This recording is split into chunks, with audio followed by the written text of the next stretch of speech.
You. একটু চিৎকার শুনতে চাই, ভালো লাগলো তো? দাদা ওই জায়গাটা আর যাবে না, কেন বলছি, গেলে উত্তপ্ত হয়ে যাচ্ছে, স্টেজে এফেক্ট করছে আমাদের। মারবে এরা, আমরা তো আছি, পারফর্ম করছি তো। এবারে নামতে পারলে পুলিশ মারবে, এরা অর্গানাইজাররা মারবে। বেজরা প্যান্ডেল চলে এলো। দাদা প্লিজ, আসছি আসছি আগে তাবল দা। এক মিনিট আমাদের দুটো জিনিস এখনো অনেক কিছু বাকি। বাবু আমার একটা ছোট্ট রিকোয়েস্ট আছে। হ্যাঁ বল। এই যে 2024-এ বাংলা ছবি একটা কমার্শিয়াল সাকসেস, একদম। মানুষ আবার সিনেমা হলে যাচ্ছে, এটা আমাদের কাছে বিরাট বড় পাওয়া।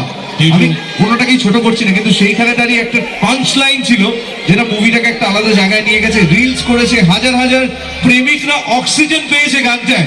আমার ভ্যালেন্টাইন্স ডে তো তোমার সেই গানে গেছে, মানে গেছে রথিজিৎ তার কম্পোজিশন, এত ভালো একটা।